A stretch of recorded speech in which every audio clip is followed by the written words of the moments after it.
red meat we have seized because of non-conformity to the use of preservative. And that red meat we have seized and kept in the fridge.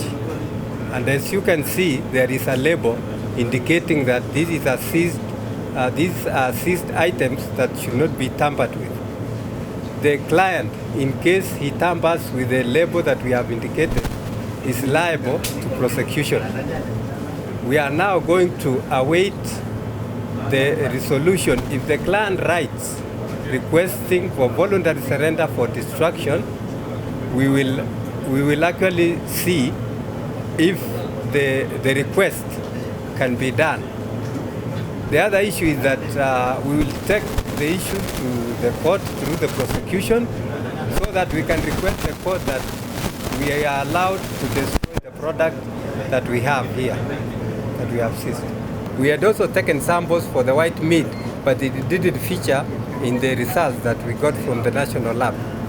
The other issue is that this is a continuous process, and we are requesting those whom we have not, who have not been affected by this process to ensure that they don't use the preservative.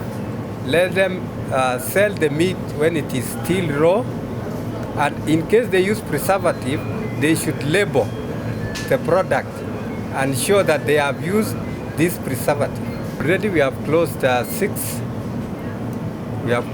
outlets. Those ones that actually had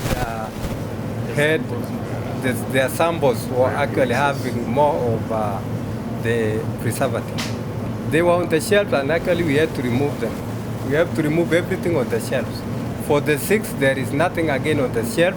We have seized all the products. The problem of those who have taken the meat is that they can get shock. They can also bring breathing problems, and the sodium metabolite, when it is consumed in excess, it can also lead to you can also get cancer.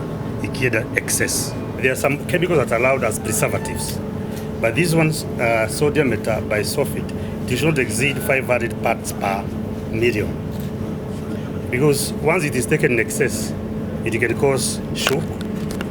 Excess can even lead to cancer. And then when somebody has used it, it must be clearly written in the label, so the customer chooses whether to take that meat or to take the ones without that preservative. My name is Dr. Kenneth Mando Maina. I'm a Deputy Director of Public Health in the city of Nairobi. What I may add on that is that sodium bisulfite is actually a permissible food preservative, but the limit must not exceed 500 parts per million. And then, what my colleagues have said, it must be labeled so that as a customer, you decide whether to buy the one that has the preservative or the one without the preservative. Because when this product is in excess, it can cause cancer. It can also make sure that it can also cause problems in breathing. It can also even lead to shock, which finally may even lead to death if it is consumed in excess. Thank the media for highlighting the issue, and we actually took action immediately. Though we have been having various surveillance on all food products in Nairobi County, but this one was a bit highlighted in that we had to form a task force to ensure that everything is done immediately so that we stop more supply of this food product that has been actually preserved in a manner that is likely to injure the livelihood of our citizens. The results that came out is out of the 40 products that we had collected and took to the national laboratory for analysis, and we found that only 6 outlets had actually used this preservative more than the requirement. We have acted on the 40 outlets. We have closed the butchery part of all the supermarkets. We have actually seized all the meat in those supermarkets, and now we are actually taking our case ahead to ensure that the meat that has been seized is properly disposed so that it does not actually reach the citizens, our citizens. What are these preservatives? It's actually preservative part of the sulfites. It's called sulfite preservative that is actually recommended in our act, that is CAP 254.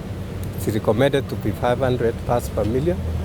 And this preservative, the vendor or the person who is selling the food product is supposed to label and show that this product has been, the preservative has been used, so that it is for the client to decide whether to buy the product that has been labeled or the raw meat, because actually this preservative is not supposed to be used in the raw meat.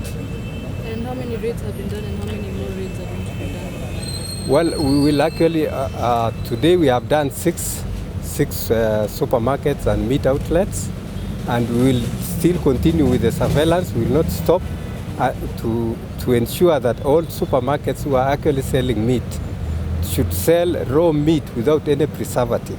And if they are going to use the preservative, they should label it properly and show the public that this product is well labeled and it has the preservative. Do you plan any prosecutions?